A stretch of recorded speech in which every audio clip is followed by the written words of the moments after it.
मनुष्य भी बड़ा विचित्र प्राणी है। अपनों से नीचे के स्तर के लोगों को वो हे दृष्टि से देखता है, उनका उपहास उड़ाता है, उनसे बार बार कहता है कि तुम्हारा कुछ नहीं हो सकता, तुम भविष्य में कुछ नहीं कर पाओगे।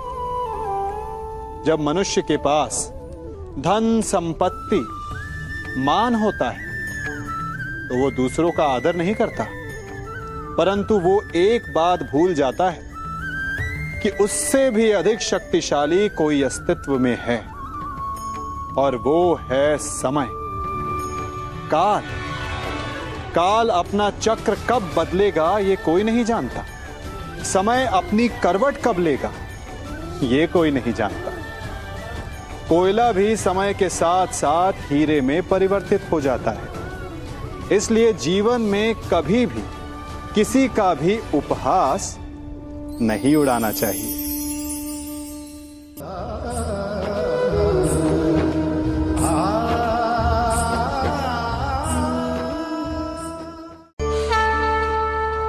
गर्व, अभिमान और अहंकार, ये तीनों सुनने में एक जैसे लगते हैं, परंतु तीनों का अर्थ भिन्न होता है और परिणाम भी। तीनों का आरंभ प्रेम से होता है। स्वयं से प्रेम, परिश्रम हमारे मन में गर्व को जन्म देता है और सफलता अभिमान जगाती है। यहां तक ठीक है, परंतु जब ये भावना अहंकार बन जाती है तब वो समस्या बन जाती है, क्योंकि सबसे बुरा अंत अहंकारी का ही होता है। परंतु मनुष्य के लिए पहेली यही है कि पहचाना कैसे जाए कि अहंकार जग गया है और उसका दमन आवश्यक है। इसका उत्तर मैं नहीं, आपका मन देगा। जब तक आप स्वयं से प्रसन्न हैं, जब तक आप सबसे ऊंचा उठने का प्रयास कर रहे हैं, तब तक ठीक है।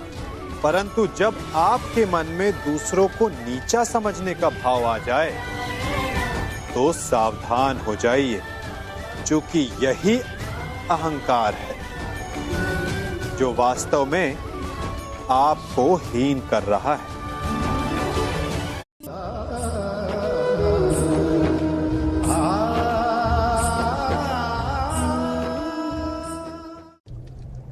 हमारा शरीर प्रकृति का एक महान आविष्कार है। इससे जटिल संरचना संसार में और कोई नहीं। हमारा शरीर जितना जटिल है, यदि इसे ठीक से जाना जाए तो इससे अधिक सरल ज्ञान देने वाला और कोई नहीं।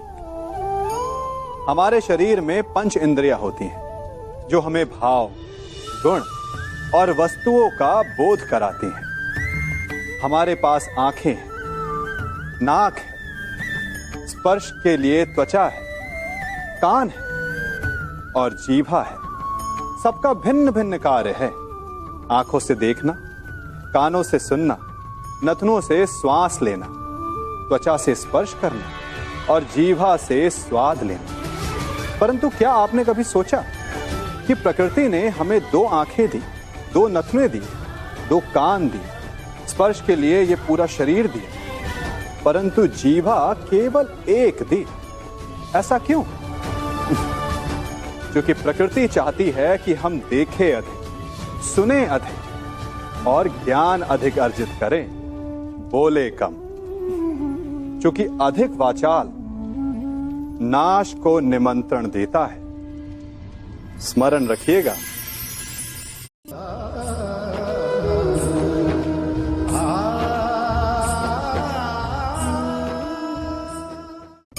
मनुष्य की सबसे बड़ी दुर्बलता क्या होती है?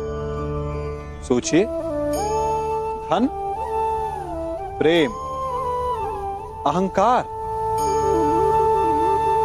मनुष्य की सबसे बड़ी दुर्बलता होती है उसके रहस्य।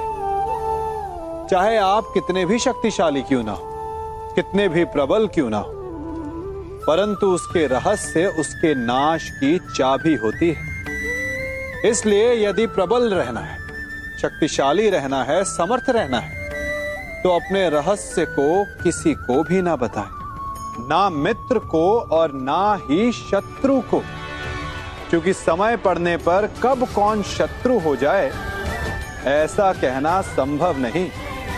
विभीषण को रावण के अमृत कुंड का ज्ञात था, इसीलिए प्रभु श्री राम रावण का वध करने में सफल हो सके। इसलिए उचित यही है कि आप अपने रहस्य को स्वयं तक ही सीमित रखें।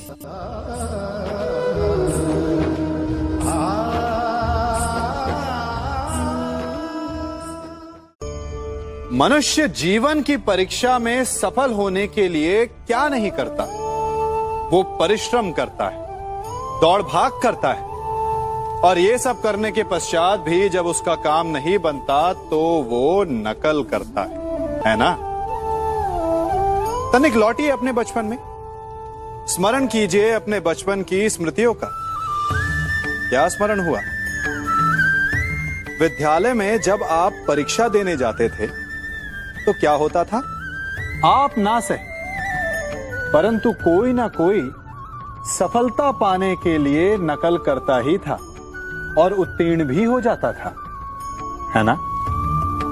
परंतु जीवन की परीक्षा ऐसी नहीं होती। नकल करने वाला सफल नहीं होता। कारण विद्यालय में सबके प्रश्न पत्र एक होते थे, परंतु जीवन के प्रश्न पत्र और उनकी कठिनाई सबके लिए भिन्न होती, तो निश्चित रूप से उनके उत्तर भी भिन्न होंगे ना।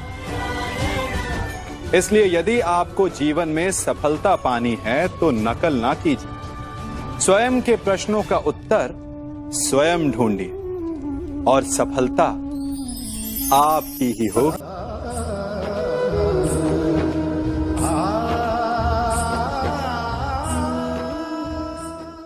जब सागर का जल वाष्प बनकर उड़ता है तब वो हमें दिखाई नहीं देता। मेघ उस जल को अपने भीतर छिपा लेते हैं, लंबी यात्रा करते हैं, प्रयास करते हैं कि वो जल सदा उनके भीतर छिपा रहे, परंतु जब वायु का वेग उन्हें उड़ाकर किसी पर्वत से ले जाकर के टकरा देता है तब उन मेघों को बरसना ही पड़ता है, क्योंकि यही नियति है, यही प्रकृति है।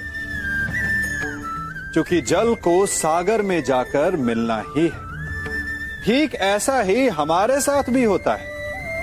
हम सत्य को अपने मन के मेघों में चाहे जितना छिपाने का प्रयास कर लें, परंतु समय की आंधी उसे वास्तविकता के पर्वत से ले जाकर के टकराकर हमारे समक्ष ले ही आती है।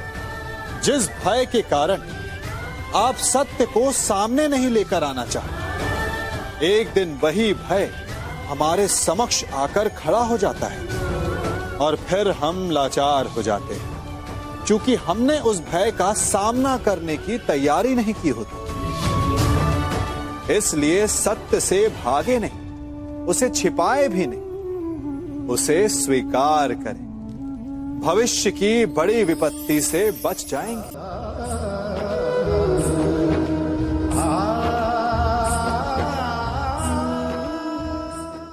कभी कभी आप सबके जीवन में एक ऐसी विचित्र समस्या अवश्य आती है कि शक्तिशाली के समक्ष मौन हो जाओ। कि उस शक्तिशाली से विवाद करने से बचने के लिए आप मौन रह जाते। मानता हूं ऐसा करने से आप एक विवाद से बच जाते, एक संघर्ष से बच जाते, परंतु ऐसा बचाव एक बड़े संघर्ष को जन्म दे देता है। कैसे? हमारा मौन रहना अनजाने में उसका समर्थन बन जाता है और वो स्वयं को अधिक शक्तिशाली अनुभव करता है, और यहां से हमारा दमन प्रारंभ हो जाता है। एक के बाद एक हम अन्याय में अनचाहे रूप से सम्मिलित होते चले जाते हैं। तो इसका तोड़ क्या है? ये समझने के लिए ये जानना आवश्यक है कि ऐसी कौन सी बात है जो आपको विरोध करने से रोकती है। ये सामने वाले की शक्ति नहीं जो आपको रोकती है, ये आपके भीतर छिपा भय है जो आपको रोकता है। हाँ, कभी कभी भय आपकी सुरक्षा अवश्य कर सकता है, परंतु साथ साथ ये भी जानना आवश्यक है कि ये भय ही है जो आपको मौन भी रखता है। इसलिए अपने मन से भय को निकालिए और खुलकर अनीति का, अन्याय का विरोध कीजिए, और फिर देखिएगा आपका मन कितना मुक्त, कितना हल्का अनुभव करेगा।